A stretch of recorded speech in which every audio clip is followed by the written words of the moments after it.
You know the Magna culture, right? Nobody works for me. You people work with me. I'm working for you.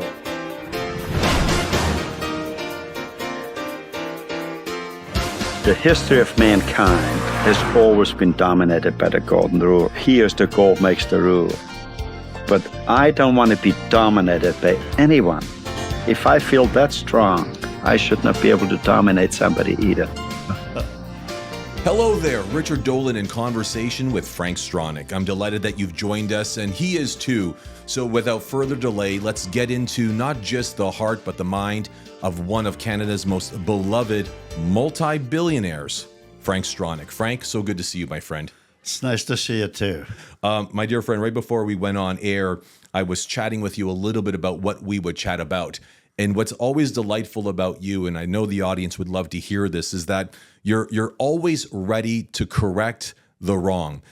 Where we started was there's been lots of conversations, especially in your work with this new charter of freedom of rights and responsibilities, one in which you've called the New Canadian Economic Charter. So many conversations are being had around just your thinking and your ideology, your philosophy on not just policies, but people. And this conversation is going to be exciting for me because for all the years I've known you, I've only known you as a multi-billionaire. That's all I've ever known Frank Stronach as. And for a lot of people, it's a fascinating topic to get into the mind of one. But what's unusual about you is that you've never actually smelt like or occurred for me as a billionaire. You're just an average guy who is so accessible and down to earth, who loves to wear his blue jeans, put on the dress shirt and get into the fields and get his hands dirty. When you hear the term billionaire, and especially being described as one, what's the first thing that comes to mind for you, Frank? A billionaire? Yeah. Well, a lucky guy. A lucky guy. And many people would say that. Whereas you'd often say that means you've made many monies. But I guess you'd have to start with, did you ever think you'd have the kind of financial success that you're known for today, having come here from Austria so many years ago? Not when you start out, right? You basically, my drive was never to be hungry anymore, right? There were times when, I witnessed the lowest of the low, and that means the lowest of the low was when I was hungry, not to lose weight. I was hungry. I had no money to buy food. So that leaves an experience. It's burnt in your soul. Well, listen, historians, enthusiasts, fans, and friends have revered and studied you, and that is one of the most consistent findings in your story, that there was the sense of never wanting to be hungry again. That has been seared into your mind, but also the motivation to do so well. But at what point were you measurably a billionaire? You started Magna. It was grown into the world's largest auto parts manufacturer, employing hundreds of thousands of people across nearly 50 different countries. When did it occur to you that you were a billionaire? When was the moment you found out you were? Well, I never gave it any thought, right? It didn't. I just like to create things and make products and employ people and see that everybody is happy. So it never really it really didn't matter that much to me, right? Okay, you mean, of course, I gave a lot of lectures over the years, right? From Harvard, right across during the United States, in Canada, and in Europe. I always told the students the success of life can only be measured the degree of happiness you reach. But at the same time, I said to the students, let me tell you from my experience, it is a lot easier to be happy if you got some monies. And the smart students would have asked, well, what do you advise us? How can we make some monies? Well, I mean, and you figure that out pretty good. But to go from hunger to happy, there had to have been a moment where someone decreed, Frank Stronach, you are now officially a billionaire. Was it a family member? Was it a friend? Was it a lawyer, an accountant? No. Sometimes, I fortunate I could buy a farm not far away from Toronto, right? I built a house there. And especially on the weekends, I went for a walk in the forest, sat down on a tree stump on a stone, and I reflected. I counted my blessings and said, gee, I'm so fortunate. What can I do? What can I give back? Well, listen, it goes without saying that you're always reflecting. It's likely why you're a philanthropist. You have many organizations and philanthropic efforts of giving back to the community, not just to agriculture and farmers, small members of community and large, of course, even with the Canadian Economic Charter of Rights and Freedoms. But this whole idea that when people research and look you up, you've been a billionaire a long time. And I think for those who are watching the video, and for me, and especially in the interview, I get the sense that you really just don't identify as a multi-billionaire. It's a term, it's a frame of reference, but it's not someone you identify with being a billionaire, is it? No, I'm one amongst the people, right? So I guess one of the things is when there's too much poverty, then, then the places are not safe, right? I don't want to have sort of bodyguards or any of that thing here, right? That's why it's so important that we have that we can eliminate poverty. Poverty it creates a lot of crime, and so we got to. I think what drives me is how can we eliminate poverty. Well, I mean, in all the interviews I've watched you in, there's a statement you make. It's a quote you share, and it's that he who has the gold makes the rules. And one particular time you said it in one of your interviews, you went on to continue by saying that you don't want to be the one who makes the rules, and you don't want to be shackled to anybody or anything.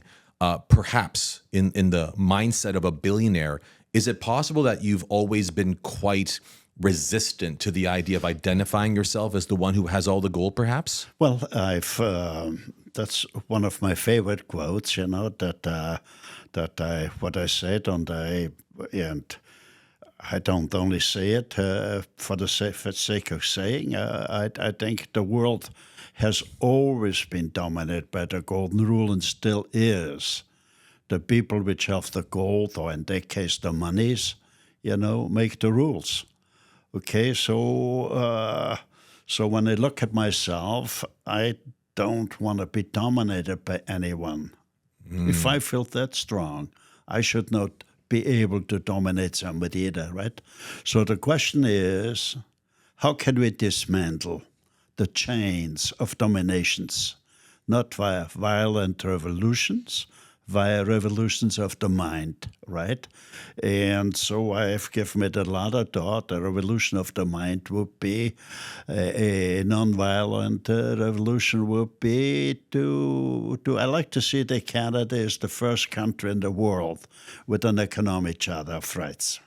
Well, I know, and we've spent much time there, and we'll get back to that in a moment. But for those who are watching, if you can't read this, if you can't see this, you're a man of humility. You're quite humble. And again, very, very unidentifiable as a billionaire. There's no fancy watch. You're not wearing today's designer clothes. It's not to say that you step out and into a supercar of some kind. Perhaps today's billionaires are a little bit different than the yesteryear's billionaire. Well, what would you have to say in terms of your view of today's billionaire, the accomplished businessman or businesswoman who've done very well in the world in these times? Do you think they're different than the years in which gave you the success you achieved? No, I don't think so. If you have a lot of money, you really don't want to show it or flaunt it, so you live a little subdued and maybe a little away from the main arteries, So I don't think just for safety reason you don't want to brag that you're a billionaire. But do you feel that those who've got much wealth today are being as philanthropic as they should be, proportionate and equitable to the success they've had? Do you feel that as the number of those who are becoming billionaires, Frank, are equally becoming instruments for impact in their communities, in their countries? Well, they should be, right? Because there's a number of reasons that you could become a millionaire, right? That you be very, very smart or very, very lucky, right? And sometimes it's a combination of that, right? So I think if you, if you be, you should count your blessings, and you should. I think it's very important. Everybody has to find a purpose, right? You know, when we're young, we hustle, we work a lot. That we want to accumulate some finance, some monies that we can live in dignity, right? And then when you get a bit older, right, and you have enough monies that you can live in dignity, then you sort of reflect and say, what's the purpose? You know, so really the key is somewhere along the line, everybody should have a purpose. Sometimes the purpose might be very small things, what you try to do, but in some of the purpose it might be very big things, what you want to do. What would you say your purpose now at this stage and state in your life is, Frank? My purpose is I said on numerous occasions, right, that I have over 400 factories in 34 different countries, and I could live in dignity in any one of the 34 countries. I have chosen Canada, right, because Canada is a great country, but I'm kind of worried, We might be losing it by not being careful enough or worrisome enough. And I mean, and we're going to get back to this Canadian Economic Charter of Rights and Responsibilities. One, in fact, that's framed right here, right behind us. We'll get to it in a moment. But a lot of people watching at your stage and state in life, you talk about being worried. And I have to think, gosh, you know, if I was Frank Stronach with all the success and achievements and all the money that you've made, why aren't you just retired on a beach somewhere? Why aren't you playing golf at one of your courses, or hanging out with one of many of your horses, or just simply just having goulash on any given day? Why are you working so hard? Why are you worried? Is this what's driving you? Well, first of all, it's not work for me, right? Yeah, I'd like to create things, and it is especially, you know, when you get older, you know, sometimes as I said earlier on, I gave a lot of lectures, right, from Harvard right across the States, right across Canada, right across Europe, right? And I was on the board of quite a few universities in the States, in Canada, and in Europe, right? And so I kind of was critical about myself, right, when I looked in the mirror a number of years ago and said, Frank, you always thought you were such a smart guy, but you've been missing something. And so what I've been missing, right? I did call it my regular thing, what you do as a director in a university, right? But I did not sort of, do we do the right thing, right? In the final analysis, you got to ask yourself, what is the mandate of a university? The mandate of a university should be to teach young people how can we have a more civilized country. And to take it a little further, universities would be the ideal institutions where we should try to develop structures which would lead to an ideal society. If we have no structure, no blueprint, how can you ever have an ideal society, right? And so that's missing. I love that you're doing that. And you know, just to step back a couple of moments ago, I love that you do state you've always loved creating things. And I think a lot of your fans and a lot of your friends and a lot of your coworkers would say, actually, Frank loves to solve problems. It's synonymous with your entire Magna story. You built auto parts, but you also solved problems. There's many minds that were behind many of the greatest innovations in some of the auto parts, in fact, that you've created. Would you not agree? So I think for you, maybe it's not just this is not work. This is just you being you. Frank Stronach loves solving big problems. And the one that you're taking on is the one that's confronting Canadians nationwide. And it's beginning with the way in which the society is functioning and malfunctioning at the same time.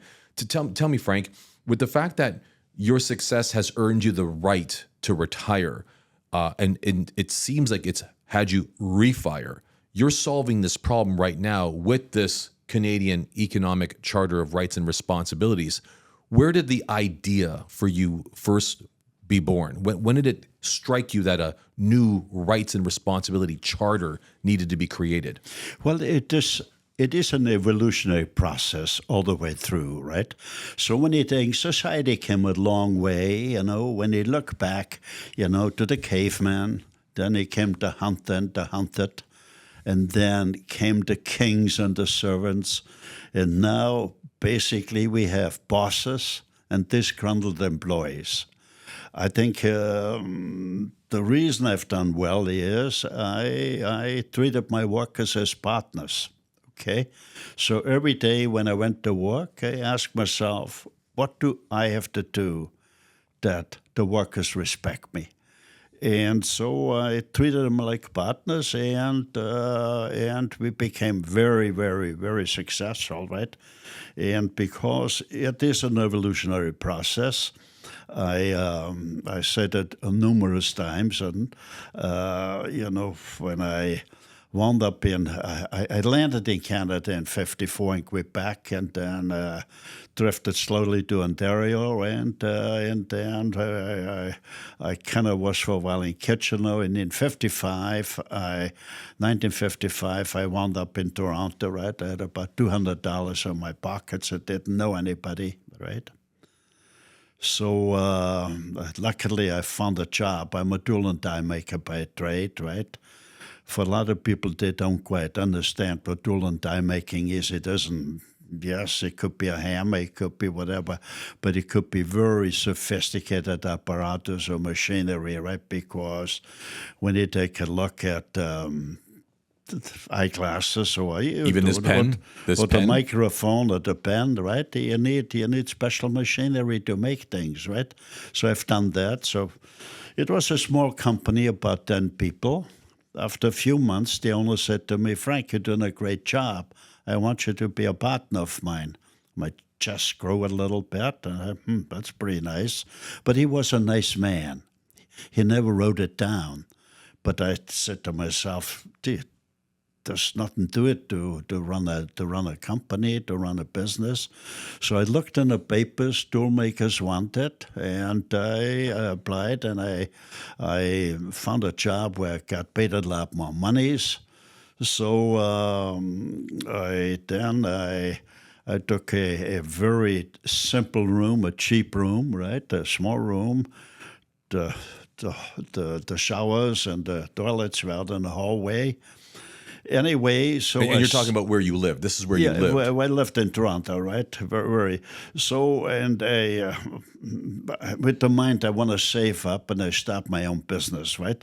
So in '57, so from '55, 2 years later, I had $5,000 saved up, right? In '57, $5,000 could get you a small home or a small condo, a small farm. So what I did, I rented a small building, about 2,000, a little bigger than a garage, 2,000 square feet, and bought a few used machineries, and out I went hustling. I walked in the factories, and I said, I'm very good in solving problems. Please show me or talk to me if you have a problem. If I can't solve it, you don't have to pay me. So consequently, I've solved some problems, right? After 1 month, I hired somebody. After a year, about 10 people. And after 2 years, I had 20 people. And that's the first evolution which set in at that time, right? So I had a German fella as a foreman. His name was Herman. And I noticed he was a little different, right? So I said to him, Herman, is something bothering you? No, he says, I'm thinking I want to start my own business. Yeah. I said, I sympathize with that. I said, let's talk tomorrow. Maybe there's a better solution, right? So in life, it's always a question, can we have a better solution, right? Which is a win-win-win for everybody. So anyway, the next day I said to him, I should say, that evening before, I was reasoning within myself. I was reasoning, if that foreman's got to leave me, that would stifle my growth. I didn't like that. I liked even less when I reasoned with myself, if that foreman's going to leave me, I got to do all the work myself. I liked it even less. And the third reason was, if I hire a new foreman and I don't show him how business is run, I still got to do all the work myself. So I liked it even less. And if I show a new foreman how business is run, after 1 or 2 years later, he'll leave and start his own business. So anyway, to make a long story short, right, I said the next day to my foreman, why don't we open a new factory? You own a third, I own 2/3. By the end of the year, we take some profits out, leave some profits in for growth. So he said, do you mean it? I said, yes. We went right away to a lawyer and wrote it down, and the guy worked like crazy, right? That was his factory. That was his factory. It's feeling like, for those who are following the story, that's an origination story on how you came to really respect the idea of partnership. As you started off by talking about employees and how, they don't work for you, you work with me. The ideology of creating a partnership-oriented, minded community was revolutionary of the time. And as I hear you, Frank, I really hear that you cared about where people were in your life. I think it's so important that they tell the story, right? The whole idea is, how can we create a better society, right? Okay, because small businesses are the backbone of a society, right? So we got to do everything we can to foster small business, right? So it was so when we had that factory built, the guy worked like crazy, right? That was his factory. He was so proud. So over the next 2 years, I took 6 more foremen, right? And they did the same thing, right? So after a few years, I had 7 factories. It's like the cash flow was enormous, right? And I could see this huge market out there, right? This multi-billion-dollar market, So I came to the conclusion, I got to do something for the workers. How can I get the workers involved, right? That they also think how to make a better product. Let's pause there, because you're hitting on the nerve of yet another innovative economic mind. You hit the point right on nail. You get into the nerve. You did. How can the economy function? But I've heard you say this numerous times, and it just struck me as if I've never heard it before, where I'm now realizing that it wasn't just the foremen that were a risk for you. It was also the employees, that if anyone was trained and developed in Magna and they were to leave, you were helping train great staff for your competitors. You were now diluting the horsepower within your own factories. You created a risk profile for your business that you already knew. So you, rather than worrying about where their concerns were, you made everyone partners in the business. You created a partnership-oriented, enterprise-minded community. Would that be accurate? Well, that's the whole point, right?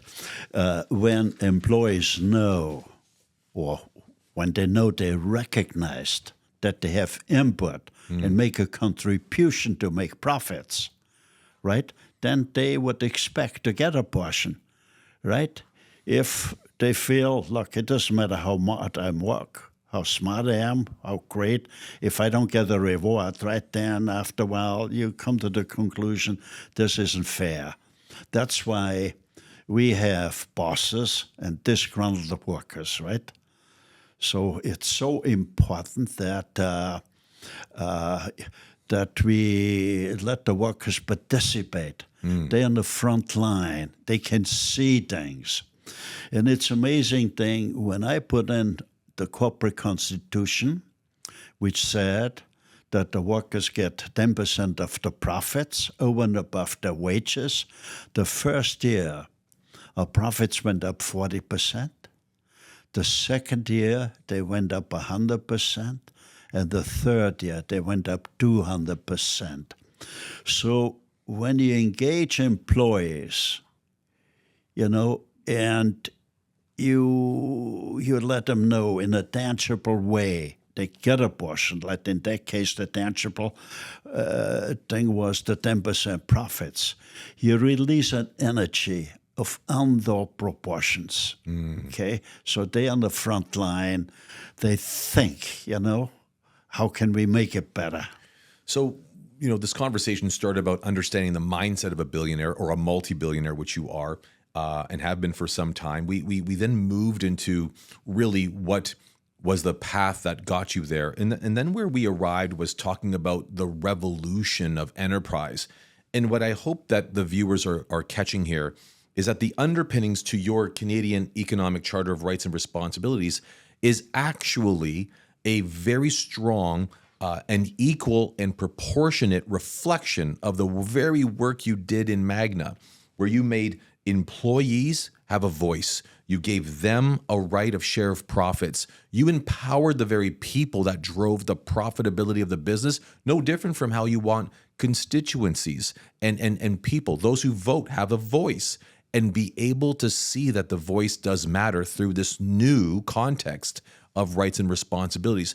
Do you see the parallel? Was that on purpose? Yes. Well, again, it's an evolutionary process, right? So when I converted the private company into a public company, it's a little easier to let employees participate because you have shares, right? They get, in our case, the 10% of profits, where approximately half were paid out in cash and approximately half in shares, right? So the shares kept climbing up and up, so it was good for the workers. It was good for everybody. But on the history point there, that's worth making, especially as it's a cornerstone to the development of your new Canadian Economic Charter of Rights and Responsibilities. How successful do you think that program was? How many millionaires do you think Magna gave birth to? Quite a few. I would say a few hundred millionaires. A few hundred at least? A few hundred, yeah. And is it possible that it even kicked off a couple of billionaires too? Close to. That's close right? to, yeah. No, it's a little, no, but a few hundred million, or somewhere a few hundred million, somewhere 10, 20 million, 30 million, yeah. Well, according to our research, Frank, it's been noted that there are countless millionaires that were created by your program. Yes. Largely because of not just the share ownership and participation you allowed employees to have, but the fact that those shares were transferable through inheritances. It's been said, and I want to quote, that according to Frank Stronach's vision and mission in making employees have a voice but a share in profits, his program that shared the profits of Magna worldwide, and as long as it's been going on, has been notably the underpinning to many intergenerational wealth transferences that has been as a result of their parents or grandparents working for Frank Stronach. That's got to make you feel proud, knowing that's happened. To create jobs, right? It makes you feel great. It makes you feel good, right? Okay. And I want to highlight that for a moment, especially for the sake of our video and posterity. But keep noticing something, folks. That if you're watching this, he said Frank was concerned about creating jobs, not millionaires. It was never about creating wealth. It was about creating opportunity. And I think that's also an important underpinning to the Canadian Economic Charter of Rights. This new mission that you envision for Canadians is a whole new master plan that starts with creating our own economic sovereignty, if it were. You created financially independent people by just being employees who were hardworking folks. You can see the parallel there, yes? Well, basically, there is a lot of ability in every person. Take off the chains. Okay, give them share, right? Encourage them. Think about it, right? Okay, think about it. So, just as an example, right? Many years ago, a manager kind of confronted me and he said, "Frank, I want to make more monies." Well, I said, "Look, if you be very smart, then that's nice to hear. But if you be very smart, then you make a lot of monies." Well, he said to me, "Well, you're stifling me." I said, "How do you mean I'm stifling you?" "Well, you only allow 300 employees per factory. So I'm running one. I think I'm smart," he said. "I make a profit." But that's good. But I told you, if you be very smart, then you make more monies. Well, so anyway, we went back and forth a little bit. Finally, I said to him, "Look, if you be very smart, you replace yourself. You take the assistant foreman and make him the manager. If you be able to do that, you get a cut. You remain. You get a portion of the profits and call it in the old factory you established, and I give it the money to start a new factory." All right. So I had maybe the very smart ones. I had some which replaced themselves maybe 10 times or 15 times. If he replaced himself, let's say for 10 times, they made maybe about 10 million a year, right? So I kind of mapped out. Look, if it be smart, it's always how to make a better product for a better price. That was our slogan and our motto. But I also think what's nice to hear is that you also were so good at scaling good people. You helped them understand that if you were a good person of good talent with good loyalty and of good hard work ethic, we can scale you too. It sounded like you didn't solve just the company problems, but people problems. Well, business, the economy is a people problem, right? Okay, well, it's you do really you gotta see the potential, and you gotta give them say wake up, right? You got a lot of potential, There's no look. I walk that way. If you try to walk this in the same way, you can do the same thing that I did. Okay, I love that point. But when you talk about a foreman who's saying, "Hey," I can just imagine what that foreman was frustrated with. He's maxed out his earning potential. He's got the 300 staff that he's only permitted to have in a factory. And just when you think that there's no way forward for him to make more, you put your hat on of empathy, of innovation, of creative thinking, and thought, how do we scale this great person so they can make even more money? Good for the business, good for the people, good for the industry. Well, the message I want to get across loud and clear is, and pretty well all politicians, pretty well all business people, pretty well most of the people agree, if the economy doesn't work, nothing else will work, okay? If the economy doesn't work, you cannot feed the hungry, you cannot look after the most fragile people, the elderly, the sick, and the handicapped. But we do not talk what drives the economy. The economy is driven by three forces: smart managers, hardworking employees, and investors. All three have a right to the outcome, which is profits. The message I want to get across loud and clear is, without workers, you can't make a profit. So, in a way, so I'm not preaching we should take away from the rich. No, I'm preaching we must encourage, we must let workers participate when we bake the economic pie. If the workers participate, then everybody gets a bigger slice. The rich will get richer and the workers will get richer. Well, I think what I'm hearing is you're taking your experience at Magna, that was a universal phenomenon, a global success story, and you're applying your experience over all those decades and tens of thousands of people later, and you're applying what worked there into the Canadian economy. If I may, and I'm just going to guess here, Canada's like the new factory. It's a business, and it needs to be run far more effectively and efficiently, turning people who live in the country like as if it were our workers, our stakeholders, our investors. And if you start to really treat them like they've got a stake in the business, in the country, philosophically, ideologically, then we might have a chance at saving the future for Canadians' economic sovereignty. Would you agree? You see, the economy is so important. Yes. It's the most important subject. We should talk about it. How can the economy function? And the next important thing is the huge amount of debt we accumulate in Canada is accumulating. We don't talk about it. How do we ever pay it back? Okay. It amazes me, right?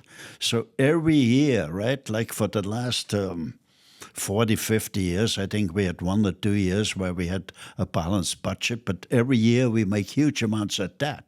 And there's just no chance if we keep on doing what we do now. And as a success business owner, Frank, tell me, if you can't run a balanced budget as a business person, does that mean you've got smart people running the business or not so smart people? Well, it's... From your experience as a businessman. Yeah, let me... I don't want to be inflammatory, right? Of course. Like in our board, I had a lot of politicians like Brian Mulroney, which I respected, Bill Davis, a nice person I respected, Mike Harris, then the president of Switzerland, the president of Austria, the president of the World Bank. So I've been...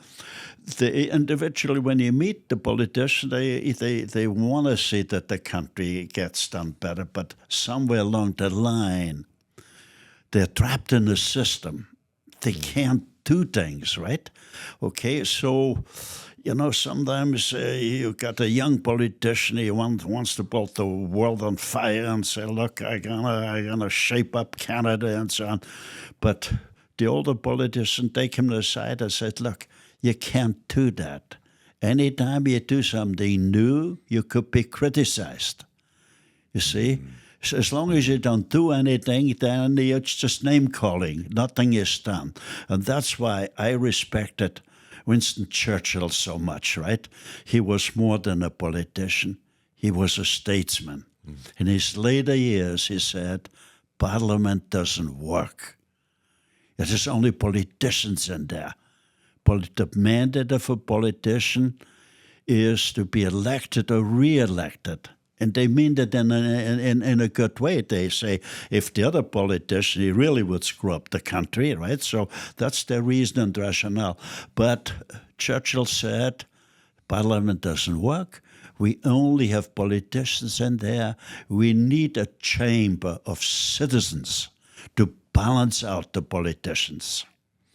And this is likely why you've often said to me through conversations both on air and off air, if you were to be born in this era of economic leadership, you wouldn't be able to build Magna to the juggernaut business it's known today with a multi-billion-dollar market cap. You wouldn't have been able to do it, not with today's types of political structures, systems, and confinements. The system is not to your favor. We are over-regulated. We are micro-regulated, right?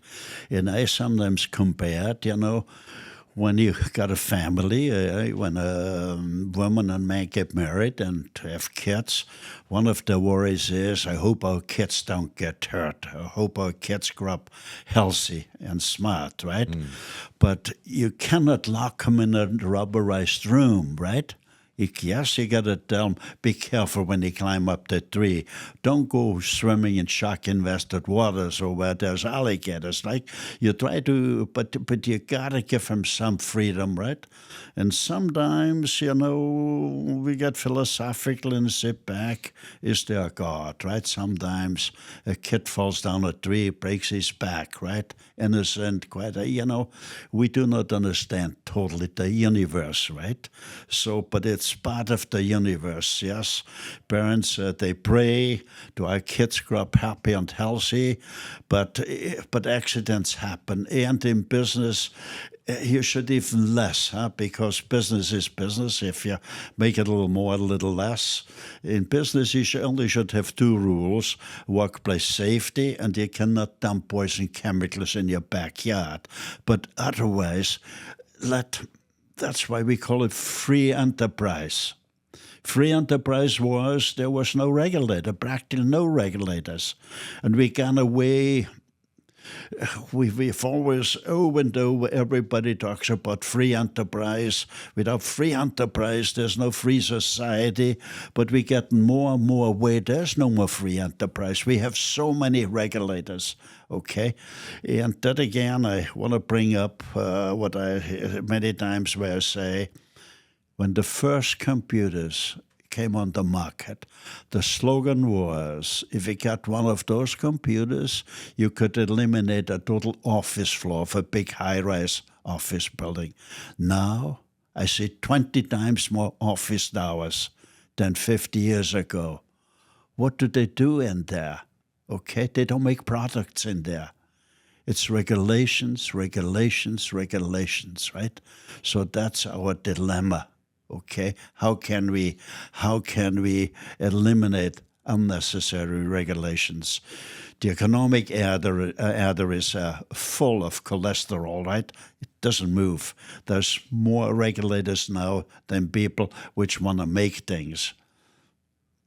It makes you wonder what business the country is in. And it's amazing that as we have conversations, not just about you, Frank, your life, your history, your victories, your defeats, it's amazing to see the source of inspiration for the Canadian Economic Charter of Rights and Responsibilities is not based on just a philosophy. It's not based on some old billionaire's boredom. It's actually built on your passion to solve problems, and you've always had that. It's built on based on common sense. Mm-hmm. We have to realize that the law of nature are much stronger than a man-made law, okay? And the laws of nature, basically, the capitalistic system is self-destroying, okay? What do I mean by that? In nature, when you get a species which does not reproduce itself, another species will take overhand. But here it comes when I say we must do everything we can not destroy capitalism.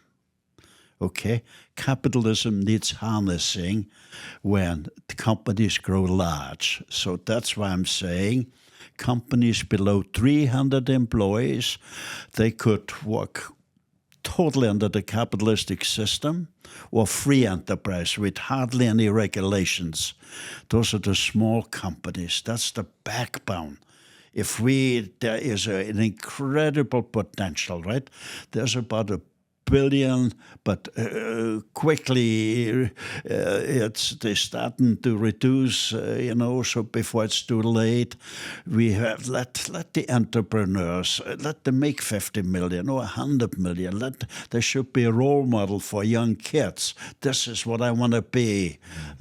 Besides being a hockey star, a football star, you got to be also that you could accumulate some wealth. The great thing by accumulating wealth, that you could spread it, that you could create things which are great for society, great for people, right? And the greatest thing is if you can give, not take.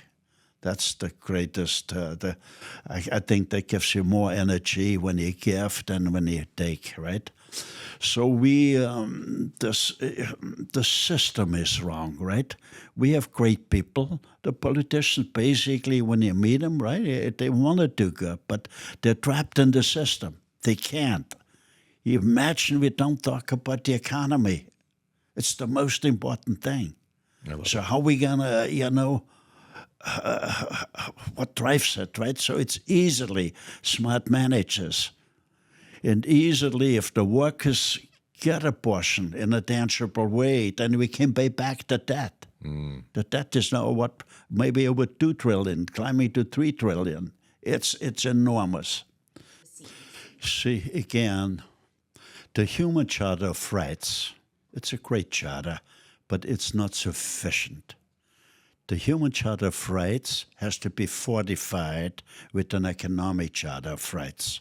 Economic Charters of Rights will lead to economic democracies, and economic democracies are the basis for democracy itself. You cannot have democracy unless you got economic democracy.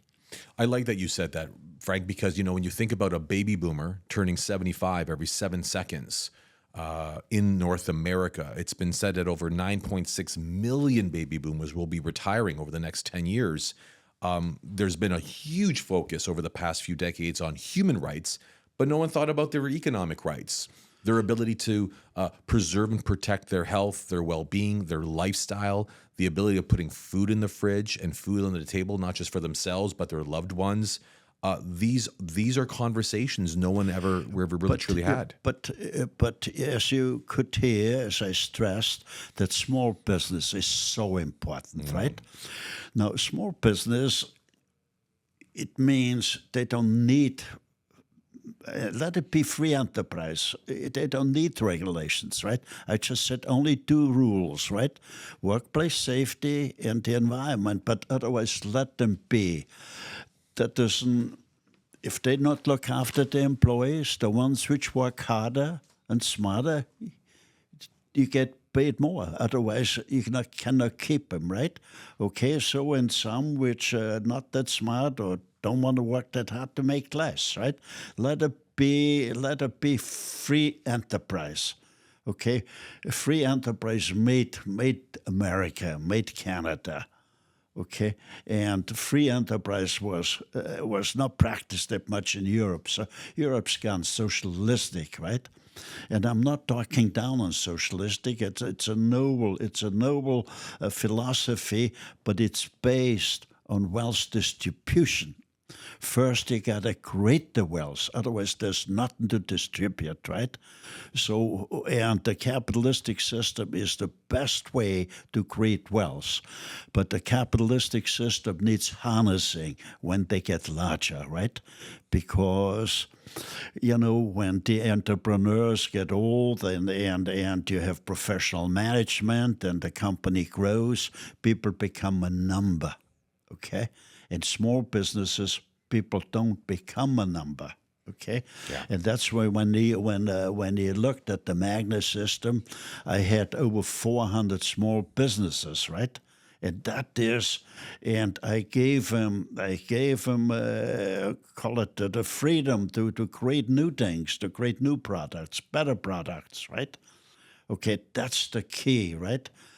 Okay, so we gotta when companies grow that large, right? They don't wanna have the small companies because they're too much of a competitor, right? So monopolies are a curse of society. Might those be private monopoly or state monopolies? Monopolies should not be. But there's nothing wrong. A company can grow large by having many small companies. Well, and that's one of the things I'm taking away in the time that we have left is that free enterprise is the unstifling, the unchaining of the business owner to empower employees and those who are in the business to not only behave, not just act, but treat the business as if it were their own because they have a right to the profits. So that thinking, I think, is going to save not just the microeconomy, as you said, but even the economy at large, because when you think about it, and you pointed out a great point, Frank, is that as I said on the outset of this conversation, you've got baby boomers retiring at a rampant rate as they are coming out of business and private practice and selling their businesses. They're selling them to hedge funds and other investment groups that are just looking at the profit margins and revenues and not looking at the people. Let's take a look at that. It is a shame that only a small percentage in Canada is economically free, huh? If you're not economically free, you're not a free person, okay? So how come there's only so few economically free? We have advanced in technology enormously, huh? But we're going backwards, right? So what does economically free mean? Or call it what are the minimum standards of being economically free. Okay, because you have some where you're really free, where you have some in the billions, then you have some in the millions, in hundreds of millions, and some in a thing. Yeah, but what would be the minimum standard to be economically free? The minimum standard would be if a Canadian woman or a Canadian man works for 30 years, they should have at least owned their own home or condo, mortgage-free, and have at least maybe $300,000 in the bank so they could subsidize their pension and that they can choose their own road to happiness in their later years, right? And it's a shame they have, that our pensioners have to worry, right? Even how to pay enough food, right? It is something drastically wrong. And drastically wrong is we do not let the workers participate in making the economic pie, right? And the elite, called what I call the financial elite, which kind of thinks that the public is a kind of mob. You can account them then. They are easily manipulated. So there is a certain amount of thinking on the very rich. Like we got to keep call it the public at large, huh? Well, okay. I love that. That's the baseline for your thinking. So there should be no reason, right? Those are the minimum standards of being economically free, right? The majority of Canadians should at least meet that, right? And hopefully some be totally economically free. I like that. I like that this conversation is, it started off what it meant to be a billionaire.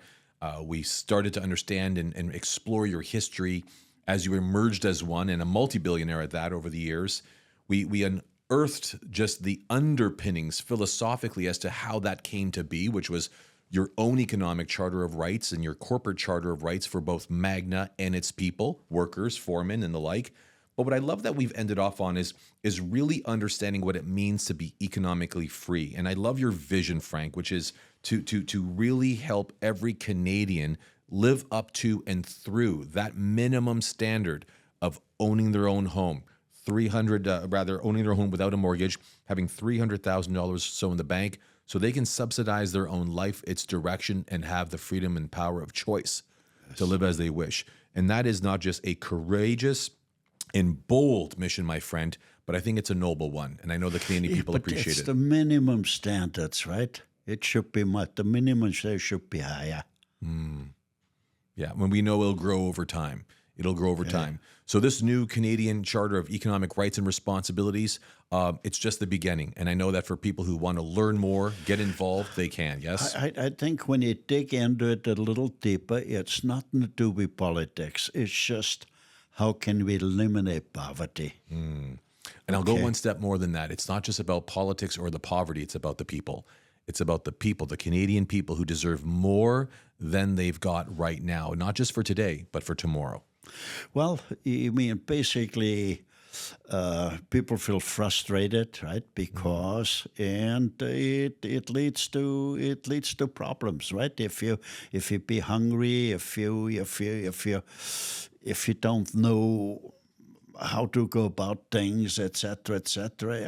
Our education needs enormous upgrading, because it's the economy. Quickly, I wanted to add too, when I gave lectures in universities and the students have asked how can we make some monies, I always tell them, look, if you are in your early 20s. You don't know yourself. Experiment a bit. You must do something what you enjoy. And if you enjoy something, you're going to be good in it. If you put in the extra effort, you could be one of the best, whatever it is. If you be one of the best, money is a byproduct. But don't you ever forget, got to be thankful to your parents that they took initiation, that you could get a higher education. And they have a right to utilize that higher education for your own personal benefits.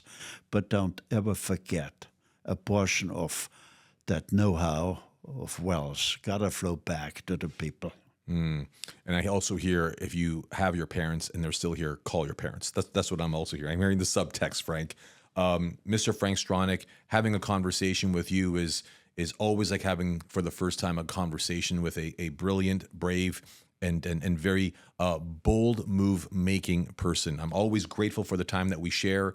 Congratulations on the work that you continue to champion for the Canadian Economic Charter of Rights and Responsibilities. If people want more information, there's a website. If they want to get involved, they can write us.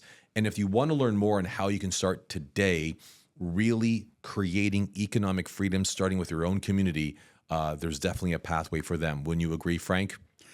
Absolutely. Wonderful. Frank, until next time, we'll have another conversation. Folks, thank you so much for listening, for watching, for leaning in and learning more. This has been a wonderful conversation with our very own Frank Stronach. If you want to learn more about the Canadian Economic Charter of Rights and Responsibilities, we would love to hear from you. Get involved, no matter how small the story might be or how passionate you might have become. We are learning, we are leaning, and we are listening to you and your needs to create a whole new standard on your own economic sovereignty and your freedom of rights. We'll hear from you soon. Frank, until next time. Hope to see you soon. My friend.